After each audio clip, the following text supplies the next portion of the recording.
So, as you know, you're both English teachers, am I correct?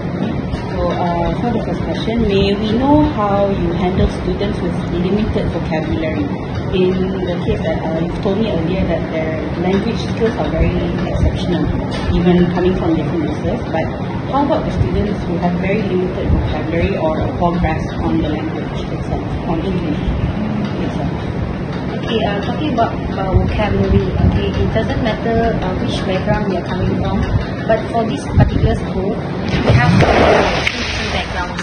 Okay, for example, we have students from SK, and then we have students from SJKC.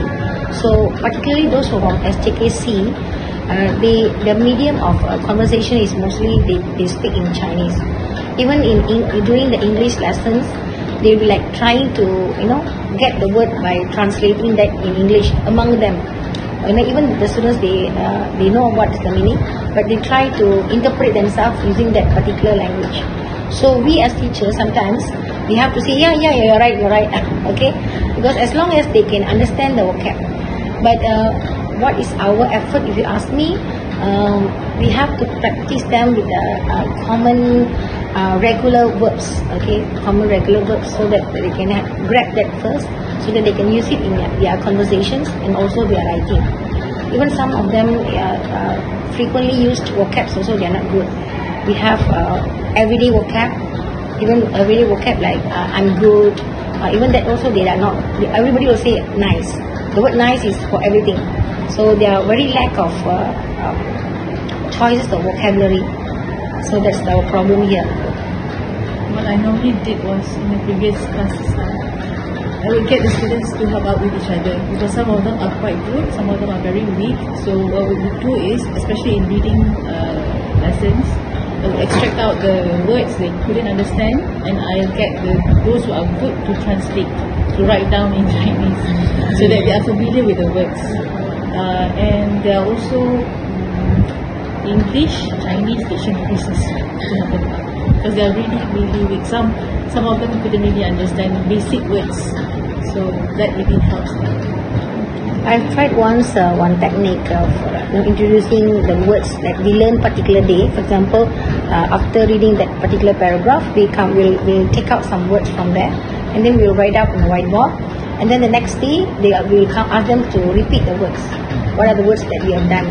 So this will enhance their vocab, and then they try to use it in their writing later. If they can understand and they can remember the words. Next question will be from So in terms of the comparisons, what do you think in terms of younger students and older students, which this level learns faster in English language? What do you mean by younger students and older students? You mean primary, secondary, or upper? How young, in terms of the language, like how do they learn the English in terms of their level, like the younger learn faster or adults learn faster in English? What do you think throughout your teaching journey? I think if we are talk about personal experience, like as a mother, because I have younger kids, kan? So what I can observe is that the younger ones, they learn faster, because if you expose them to the language earlier on, they are familiarized with the words and the language and the techniques and everything, they learn faster in that case. But as they grow older, when they reach on to tertiary ke secondary level, if they don't master the language, it's going to be quite difficult for them to, but it's not impossible, it's quite difficult, it's still going to be quite challenging, and still they can. But actually, it depends on the individuals. Sometimes, some students, when they were young, they can grab fast. But some of them, when they were young, they can't speak. They can't get the meaning of the words. But once they grow old, when they speak to their friends, when they have some exposure with other students, they try to learn the words faster. Depends on the peer also, with whom they go with. Okay, for example, they always mingle with a certain group of students who speak English always, so they tend to speak in English. So it's like the peer also influences. Sometimes not only the parents. Yeah, in fact, at home we can guide them, or teach them to speak in English. Once they enter school, they will follow what the friends speak. They'll follow the language that friends speak. So depends on the environment also. I think it goes back to the Yeah, environment. exactly. Right, thank you very much for the answer. I want to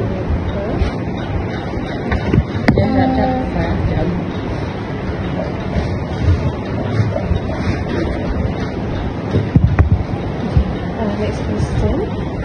How do you handle the students or for those who are struggle with pronunciation in English word accurately? Phonics. I am actually tackling one student. I grab her aside, sit her down, switch on the desktop. I extracted the readme and then reading together, word for word. Okay, how about the pronunciation? She's slowly catching up. Actually, when we teach the students to how to read the dictionary, actually in the dictionary itself there are phonics. You know, when we learn like linguistic, there's one particular subject that I really loved when I was in university. That's why until now I can talking about phonics. I love that. So like you know how to say that word. So when you use like coconut, right? When you the spelling of it is different. When you pronounce it is different. So we learn that way. But if you can teach the kids how to pronounce using the dictionary, it will be very helpful. So it's not a big deal to have students with teaching of dictionary. Actually, I done one thematic reading project once when I was in Sedang, in Desa Sedang school. Okay, that thematic reading means they will pick the words and then they will go back to the dictionary and they'll see how it's pronounced. So they'll take back the word, the phonics, and then they'll write back, and then they'll use that phonics to say back the word. So we introduced the phonics to them. Actually, it's not in our syllabus. Sadly, it's not in our syllabus. And we do not teach phonics in school. We don't. So, but there is no harm, right? Yeah. Why not we expose them with the phonics? Because they know how to use dictionary. Once the student asked me, teacher, why they put this something like slash there? So they were like curious to know. So I think, okay, why not I just introduce them this technique? So they were excited. And after that, they try to explore. We can't give them advanced level because phonics is not easy. So just for introduction purposes, then it's not a big deal. You guys can try that. Yeah, teach them how to use the dictionary, not only to find the words. We have thesaurus, right? Functions actually. Okay. Okay. Moving on to my next question is, how do you integrate speaking and listening skills into your lesson to ensure students are actively practicing their oral communication skill? Listening and speaking. Yeah. Okay, actually, since we have CEFR, Yeah. okay, you know what is CEFR? It's actually a common European framework of reference. So since we have CEFR framework, we have all 4 skills in our teaching. So students are introduced to all the 4 skills: reading, writing, speaking, and listening. So it's not something that separately taught in classes. We have lessons where we integrate speaking as a main skill, and then we have listening as a supplementary skill. So we have both integrated in one lesson. So for example, just now you said speaking and listening. Yeah. Okay, so when they listen to the audio, and then they listen, and then they comprehend, and then they speak. But normally we have listening and writing, right? Listening comes together with writing. After you listen, and then you answer the questions. So it's listening and writing. But how to integrate listening and speaking? So I think we have come up with our own activities. So far, I think in our syllabus we don't have. We don't have specifically integrating speaking and listening, but there are circumstances where actually teachers conduct listening depending on the needs of the class. But whatever we teach in class, we have to refer to the TSKP, our syllabus. So we have our lessons. For example, Form 1, we have 118 lessons. So according to the lessons, like first lesson will be reading, second lesson will be speaking. But even the speaking lesson, the main lesson will be speaking, the second complementary skill will be writing. So it's like you have to integrate both skills in one lesson. So I think if you want to integrate speaking and listening, you listen to the audio and then you speak according to the topic. Maybe you can do that. For example, they listen about online shopping, and then they come up with their own discussion, group discussion or pair work. So let them to speak their opinion, share their ideas. That way maybe you can integrate. Okay. The work forms 1 and form 2, they start off with speaking and then combine with listening, then they go to reading and writing. Speaking comes first. So somehow it can be interrelated to each other. Actually, in one lesson, in one unit, we have 10 lessons to go. So in 10 lessons, we have reading, 2 writing, 2 listening, 2, and then we have also grammar and also literature. So all these must be compiled. You have to finish everything before you go to next chapter. Like other subjects like sejarah, mathematics, we call bab, right? In English, we don't call bab, we call unit. So in each unit, we have 10 lessons. Okay, the lessons is like 10 lessons in one unit. So we have to compile all the skills. We cannot skip any of the lessons. If we let's say today we cannot make it, so we have to continue with the next class. The lesson must be followed. For example, we stop in lesson 12. The next lesson must be lesson 13. We cannot skip the lesson 13 and then go to the next 15. Cannot. Even we cannot finish the syllabus like how others teachers like. We are mostly language and skills based. So it doesn't. We don't have to finish before the exam. So we have to just carry on, teach whatever is important for the exam purposes, and then we can always continue our lessons until the last day of school. That is the difference between other subjects and English. Other subjects you have to finish the syllabus, right? After that, after exam you got nothing to do. Normally we do revision, right? English is different. Now language, I think BM also, right? BM also they might continue the skills because we go by skills. Okay.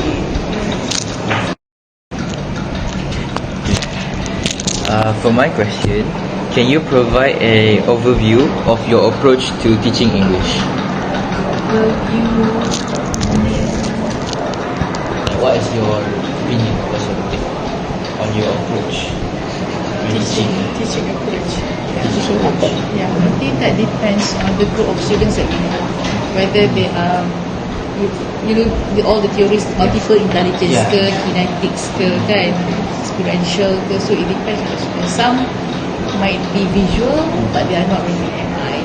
So, in order for us to tailor one lesson, nowadays, one class has mixed abilities.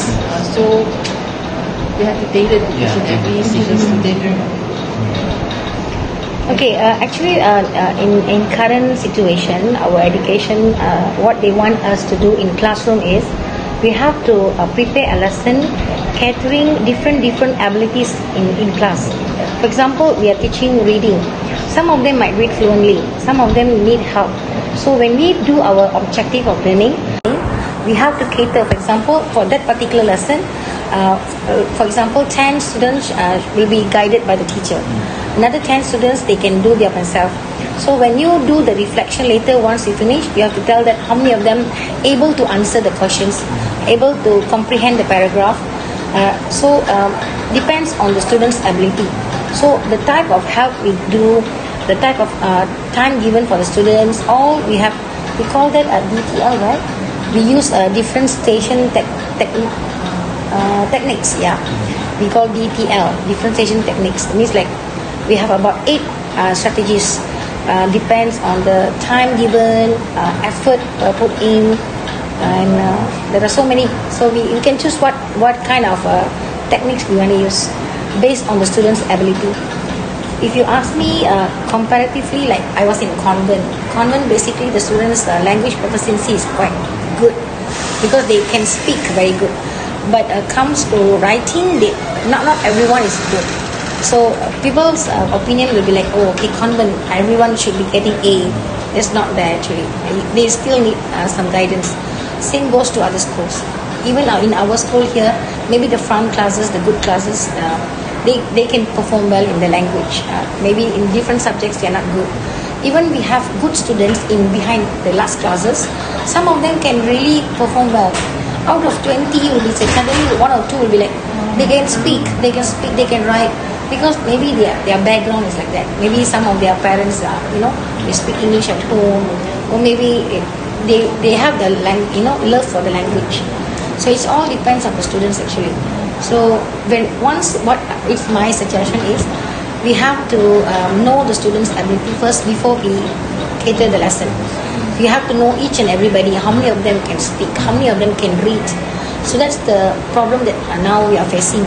Some of the teachers, they don't really, for them, they go in, they teach, they objective they capai, but we don't know how many of them really can, get the lesson, because we don't know their background. And we don't have time to do all that also. When we're going to interview them, do you speak? We want to call one by one, finish lesson ready. You're not supposed to do that actually. They are supposed to do what we're supposed to do.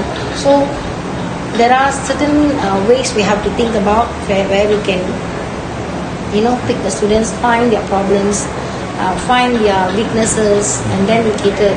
That's why nowadays any programs we do for students, we are encouraged to do program for different levels. We cannot put like in those days, everybody go to Bedewan, Bengkel, Teknik Jawab. No.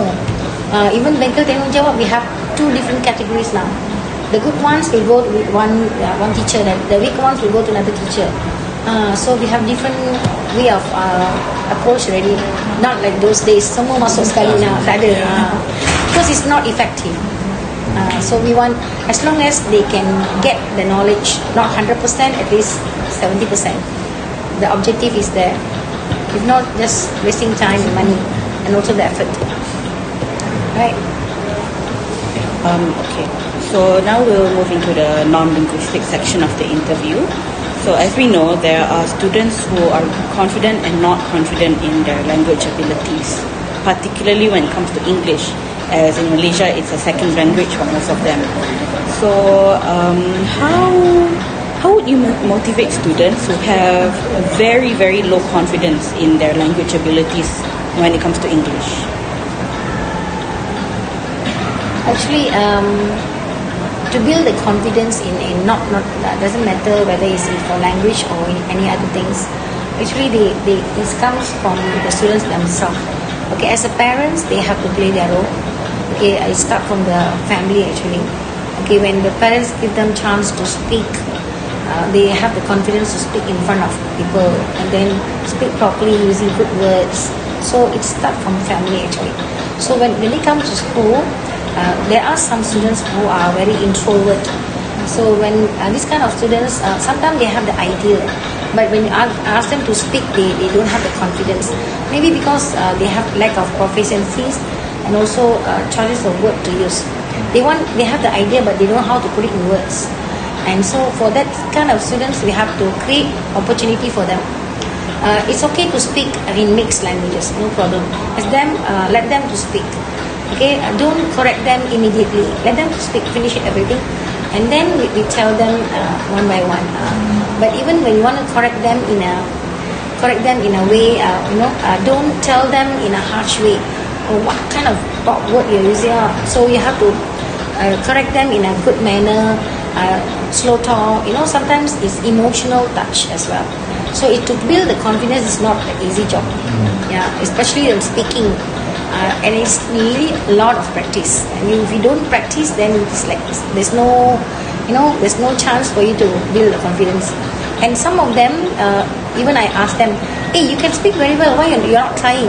Teacher, I was not given a chance. When you asked me to speak, then I got a chance to speak. That means some of them are really waiting to get the chance. So we have to, see. And some of them look like very quiet, but when you ask them, they can speak. We found this out during our speaking exam. Previously your batch, we don't have speaking, right? But now SPM we have speaking, and where we have 2 teachers will be evaluating the students' speaking ability. So when it comes to speaking, even LPM understand that they need to be someone who familiar with the students. If you ask me to speak in front of someone who I don't know, I don't have the confidence. Sometimes, you feel nervous, right? Even the good ones can't speak. They have butterflies in stomach. right? So LPM's approach is very good, where they have teacher who is teaching them to be the interlocutor. Interlocutor means the person who asks question, and there will be another person, another teacher from different school. They will be appointed by LPM. They will be the assessor. So when the students speak according to the question asked, they will be evaluated. So this is one of the way that LPM comes out to help the students to improve their speaking skills. Previously, we had this in MUET. If you know, you guys know, right? We have speaking, but we don't have in LPM. But starting 2021, SPM. 2021, I think we started SPM with speaking skills. So this is the third year. So it's a good approach, and then we found that students they have the ability to speak, and it helps a lot when they go out, especially in the outside world. Okay, when we go and have an interview, when you go for anything that you want to expose yourself, people come and shake hand and tell what's your name. They can speak confidently, because so that's what we want to train them for outside world, not only for the exam. Yes. I think to add upon that, I think to build confidence for the students, I think we need to provide basic framework so that they feel confident. The thing is that sometimes the students, it's not that they do not want to try, so that they're not confident that their answers will be right. They do not give what we want to hear them to say. So we provide them that basic framework so they are confident enough, and then probably they will try out. Okay, I see. Okay, thank you for your answer. We'll proceed with Akila. As you mentioned that in the school, in the current situation, a lot of students are from diverse backgrounds. So I would like to ask, how do students from a diverse background, as I've mentioned, adapt to your teaching style as an ESL student? Okay, speaking of my experience, just recently today I had observed one teacher teaching BM in class. I have to go and observe two teachers teaching BM and also English. So today happened to be there's one experience. So I was wondering, is it even only in my class it happens, or also other classes? So I share this experience first, yeah.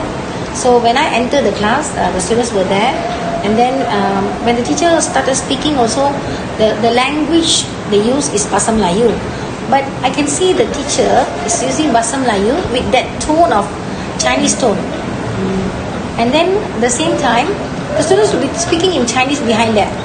We can't avoid that, you know. As long as we can carry out our lessons, we can achieve our objective. We can't stop them from talking in their mother tongue. I don't know how to stop that. I think it takes time, because the culture is there. So I feel like, and they'll be waiting for you to tell them the word in language that they understand. They want us to translate the word in. Unless they want to learn, they just keep quiet. Even they don't understand, also they just keep quiet. Those who are like willing to learn, they'll be like keep on asking us, so that we will tell the word in the language that, for example, maybe in Malay. If I will translate in Malay, I cannot be translated in Tamil. No one understands. So I don't speak the Bahasa Cina. So some teachers, they do. For example, if it's a Chinese teacher who's teaching English, they might translate in Chinese. So they'll be like waiting for them. This is happening in most of the schools where we have different backgrounds, especially. So the language dominance is there. So it's very difficult to change unless we practice them. We practice, and then we have to, it takes time. I think if you want to have a 100% English speaking class, it takes years.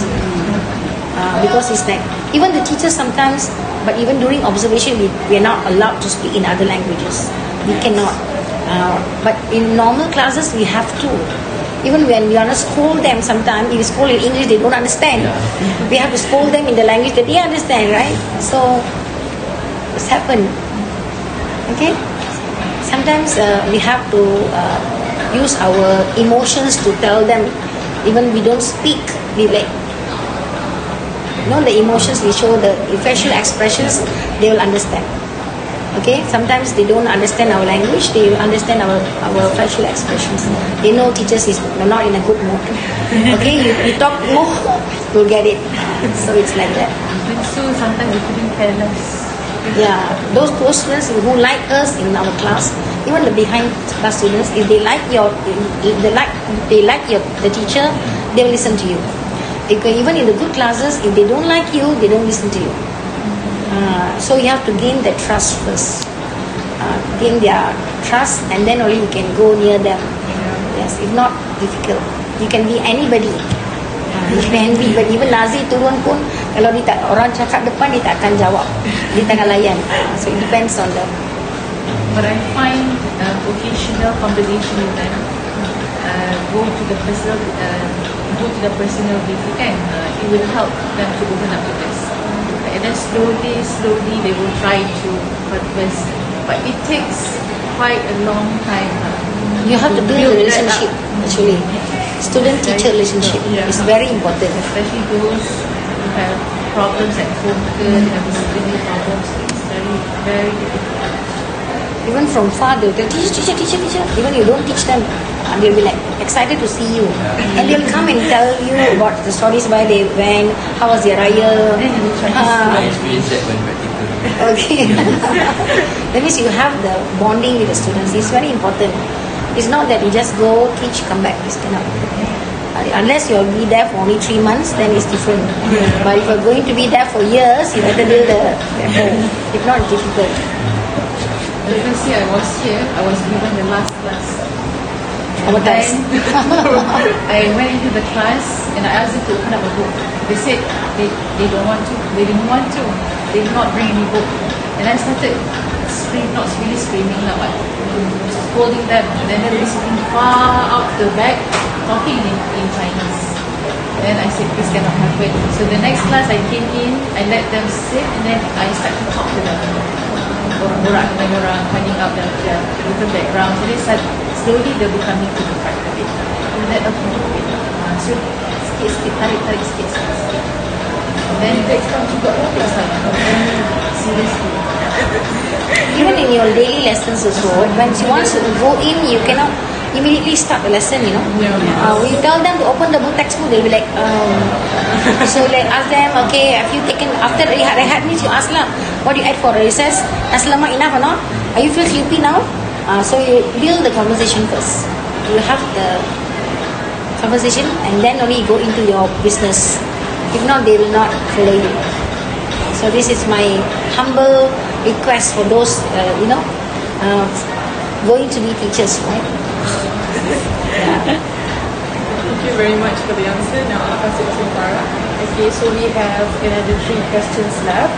So the next question is, okay, some of the students are always feel anxious, nervous, and scared when they have to speak in English, kan? So even though when it comes to speaking or making mistakes in front of peers or their teachers, so what's your strategies to this kind of problem? Macam saya sendiri, kita bagi orang basic framework yang dia confident with, they feel confident that their answer is correct, they guide them through, kan? Until then they will be confident enough to contribute to the group discussion ke, presentation ke, nak build that framework first. Actually, we have to put them in the groups where they belong to. We cannot like separate them with their, for example, some of them they're very confident, feel comfortable with their friends. So we put them with their friends. If some of them feel confident, they need someone who can speak well in the group. So we know, okay, you go choose one person. So we let them to choose their group members. In that way, maybe they have the confidence. Because in one group, there will be one person who can speak, another person who can present, who can give ideas. So they have the chance to build their own group. Other than we choose and tell them to be in the group. So it comes to group presentations, you have to let them to choose their own. But what normally the teachers will do is, no, in this group, cannot. We have to change the strategy now. We have to let them to choose their own group. And when we ask them to come up with their own techniques of presentation. Sometimes they say, okay teacher, I want to use computer. I'm good in computer, so I want to use PowerPoint slides. So let them use. Some of them, no teacher, I got no computer. Let them use just marker pen with the margin paper. We provide them what they want. So we cannot strict them to certain techniques. So we ask them, what do you want to do? This is what I want, and how you want to present is up to you. So they'll come up with their own ideas. I've seen one student, he came up with a newspaper. He don't have any materials. He brought newspaper and then he asked the friends to read from newspaper. Actually, it's a reading. It's a thematic reading. I thought they will come up with printing out papers kind. He's very smart. He took a newspaper. He cut small papers, and then he give all the friends one book. Every person read one paragraph. Smart fellow. Reuse whatever. Yeah. One paper, because I just told them get something to do reading in a group. So he just one page, he cut everything. Okay, you read this, you read that, you read that. At the end, people can understand what they are reading. So it's like, wow. Sometimes we don't have the ideas. We can get the ideas from them. Now these kids are very smart. They are very intelligent. Yeah, and then they are exposed to the social media a lot.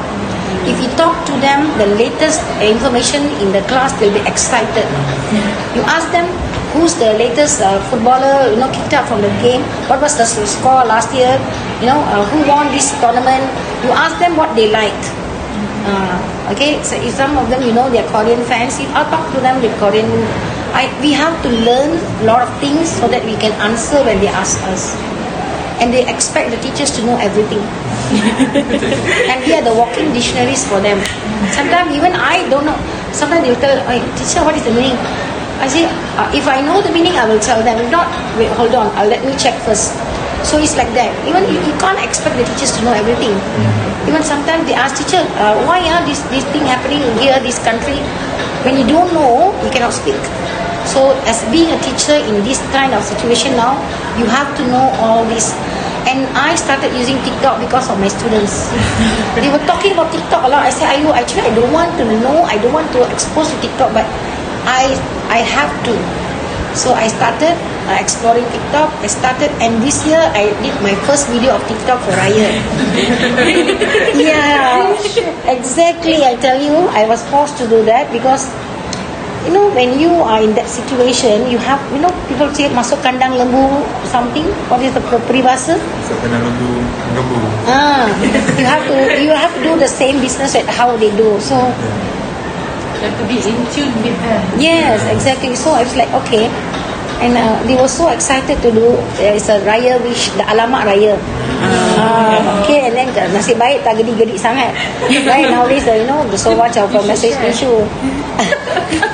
Later I share in panel. Okay, actually that's the thing. So you have to.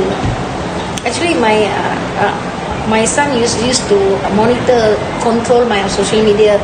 My younger boy, he very excited when I said Akmal open TikTok account. So you see, he will be like checking on how many followers now. He said, Ma, every day you are getting 10 followers. Who are you now? I said, really? In one day? I said, no joke, no joke. I think I have almost how many followers after 1 month of opening the account. So it's like people know us, maybe the students, my ex-students. So when I posted the video Raya, one of the students commented, I don't know from which year, my favorite moral teacher. From where, I don't know. I think he must be in the university now. My first batch of university students, my first batch of students now, they're already, some of them doctors, some of them teachers. So, datu lah tu. Okay, so it's nice to see different background. And we have far more to go. She's my senior actually. Older than she is. She's my senior. How many years to go back? I'm trying to get an early grade. 7 more years. 7 more years. Actually, we signed whether 56, 58 or 60. So I opted for 58. You? 60. 60 years. They made it compulsory for exercise. No. Oh, is it? Mine is My no. school. Mine, we were given 3 options. 56, 58 or 60. We just wanted to complete 30 years of service so that we can get 60% of your pension. Yeah.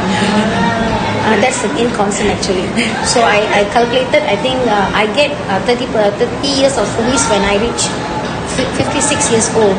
But my Kani told me, you better take 1 more year extra so that you're safe. Sometimes, actually 56 is enough already for me. But sometimes we don't know in future we might take cuti rehat, cuti tanpa gaji, all that, right?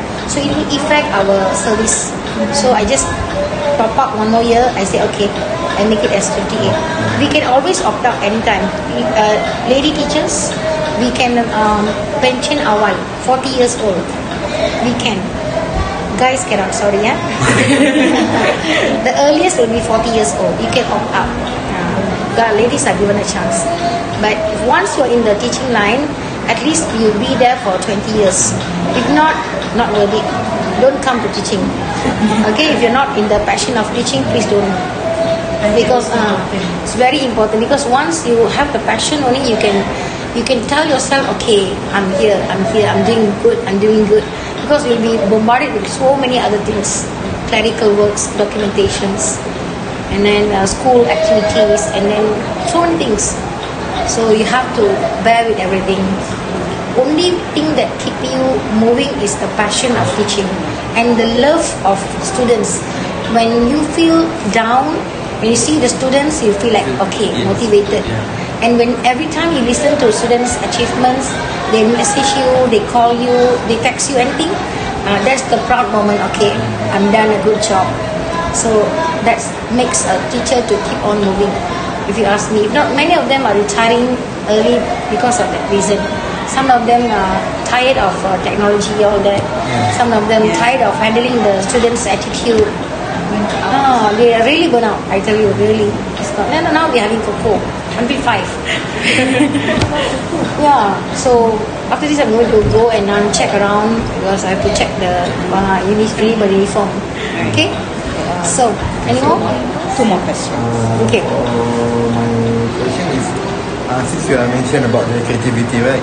So, can you share an example of project or activity that you have done with the ESL student that promoted their creativity and critical thinking skill, but at the same time still developing their language abilities? Any skills, right? Any their techniques. creativity and critical thinking skill, but still at the same time developing their language abilities.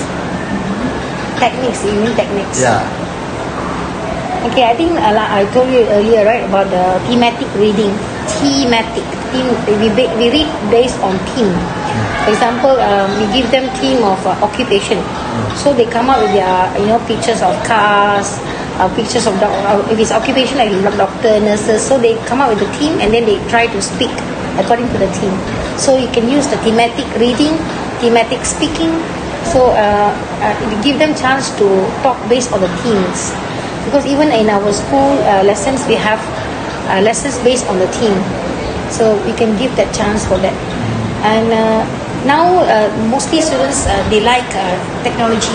So we can expose them to the technology like Canva. I've used one way of, I did this excellent research. Okay, we use Canva slides, and we do normally when we are in school we do group activity, right? But when we are in during PDPR, you know what's PDPR? You learn from home. That time we don't have exposure to the group activity, right? So what I did was I will give them work in Canva, and then they'll be in small groups, and they'll be doing in that group, and teacher can monitor them. So they'll be providing the slides, they'll be writing. Okay, I can see Tulasi is writing, Lina is writing. That means they are in group and they are writing in one piece of slide. It's like mahjong paper lah. In real life it's mahjong paper, but in Canva slide. So even the teachers can see a lot of group students are doing at the same time. They can monitor. So I did it as a project. I call this Canva buddy. Canva buddy. I mean, like you use Canva with your buddy to do the class project. So I did it during my PDPR in convent. It really works. After I promoted that to my other teachers, even for other subjects, they started doing that. Because when we teach normally, we just speak, they listen, they don't have any activity. So even we give them other activities like Google quizzes, Quizzy, Kahoot, right? that one they just play and they give them marks. But we want to collaborate. When the teacher told me, teacher, how to collaborate, collaborative learning. You know what is collaborative learning, right? Group. So I was thinking how to do. So Canva came up with that idea. So I explored Canva, and then I can see the students doing on the spot. So after that, they present the slides. They'll be in their house, they'll be in a place they belong to. But when they present, they'll be like presenting in a group. So you can explore Canva. A lot of things you can learn from Canva actually. Okay? One more question. Last one. Okay, for my question, how do you create a positive and inclusive learning environment for your students?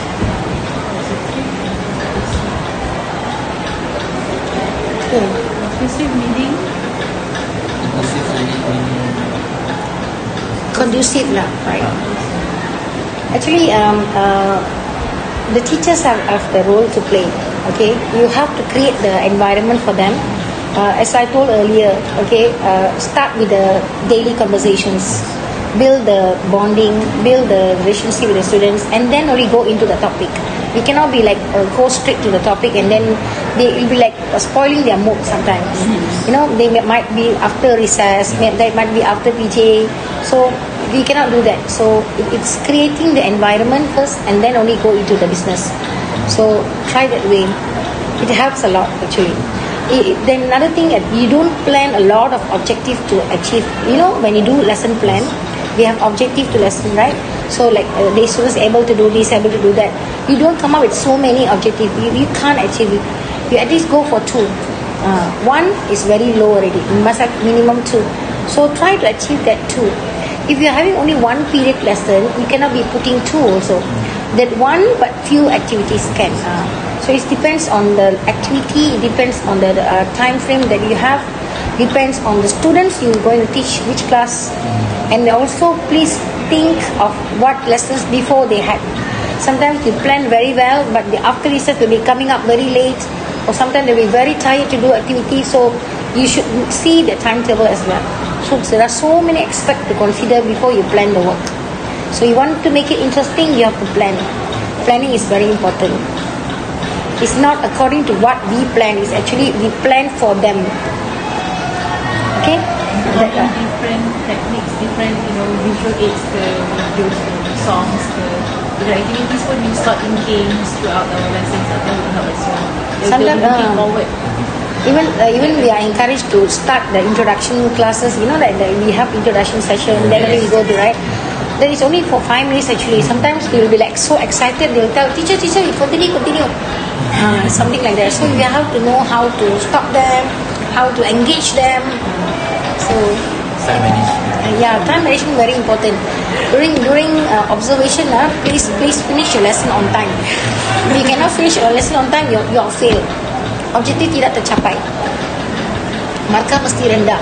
So jangan terlalu, don't be so ambitious to do a lot of things in a day. I did that mistake. Yeah, I have 2 training teachers now from KU PTM college.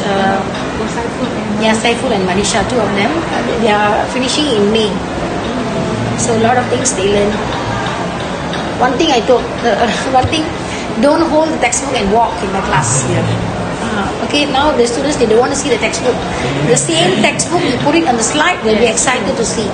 The same textbook, you just extract. They don't know, this is from the textbook. Yeah, this is from the textbook only. Okay, so change the method. Okay, that's why they ask you to integrate TMK, Teknologi Maklumat dan Komunikasi dalam Pendidikan. You have to integrate. You like it, you don't like it. So you have to invest some money, get your projector, your own mini laptop or any what do we call it, the iPads, and then any tabs, so that it's convenient for you and also convenient for the students. You have to invest some money. Okay. I think that's it for the interview section.